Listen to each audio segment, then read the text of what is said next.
Magandang araw mga pingyo. So ngayong araw magluluto ako ng kamote para sa breakfast ni Lolo at saka para sa breakfast ko na rin yan na lang yung kakainin ko.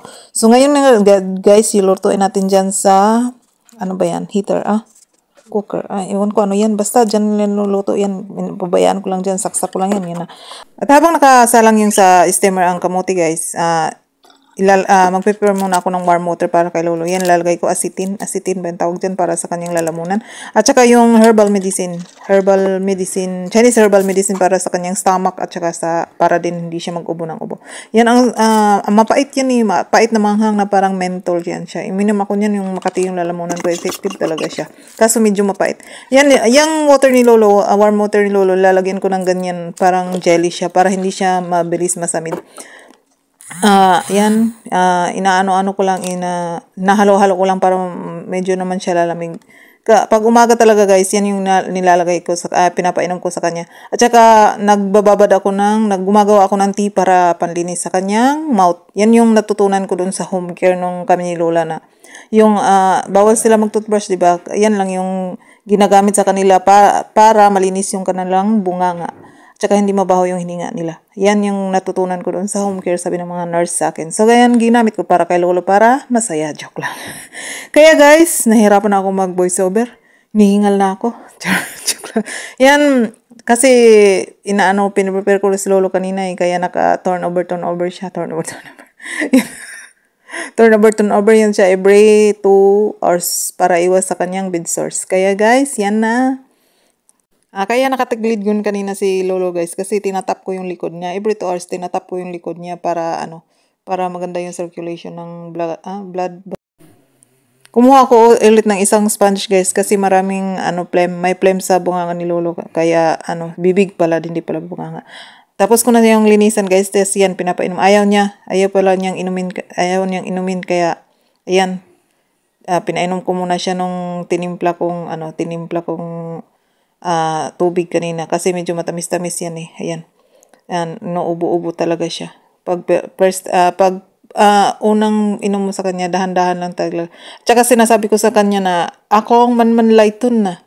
Manman slowly na lunukin mo para hindi ka masamid. Pero nahirapan ako dyan kaninang umaga kasi ayaw niyang uminom. Sa katagalan, punas-punas ko sa kanyang bibig, yan, uminom na siya. Napainom ko na siya ng gamot, ng yan, herbal medicine.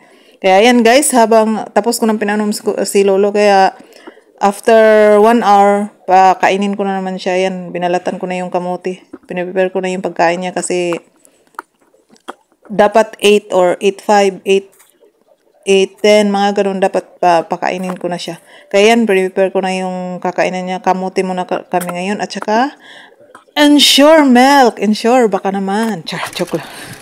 So, ayan na guys. Mekos ko lang yung kamuti at saka yung gatas na dyan. Mekos.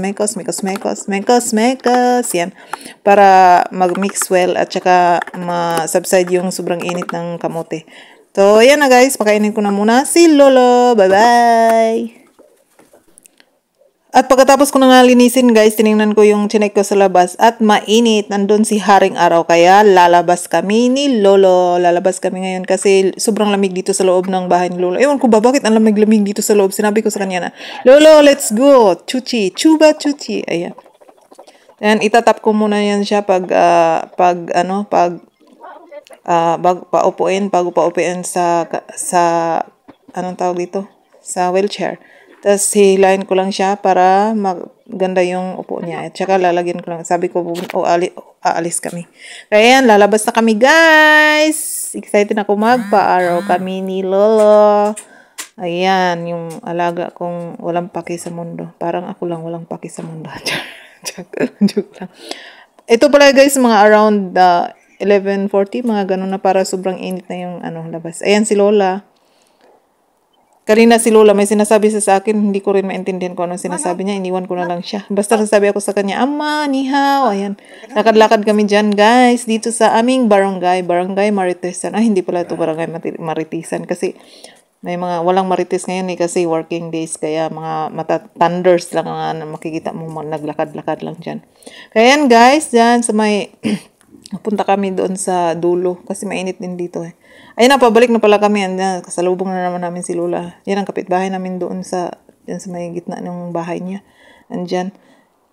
Ayan may naglakad-lakad din guys Yung dalawa yan, minsan dito yan pupunta sa bahay namin. Tapos iikot sila, pabalik-balik ganyan. Yung, ewan ko kung ano sakit ni Lola dyan. So, ayan, ang sarap ng araw.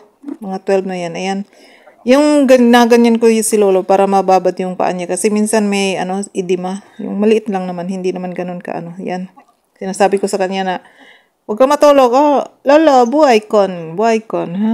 Feeling naman marunong ako basta kinukuha ko lang attention niya para hindi siya matulog. Ayan ano ko yung paa niya. Yan. Pagkatapos naman mag-ikot-ikot ng mga 2-3 balik na ikot. Tapos upo ko dyan. Tapos ginaano ko yung paa niya. Yan. Ang iyong buhok ay puputi na rin. Sabay tayong nangangarap ng nakaraan na. So, that's all for today, guys. Thank you so much for watching. See you tomorrow. 再见。我爱你。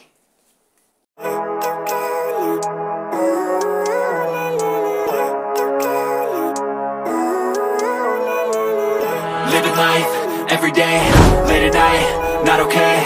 All I want, and I pray, all I need are some better days. Fuck me, I'm looking in the mirror, so foggy, but I've never seen clearer. I don't really think anyone can save me, and honestly I'm not really sure I want saving. I like to be my own worst enemy. There's no risk if you don't try at anything, so I'ma just keep buying everything. See you in the next life, have to be a better me. I don't think that my head's on straight.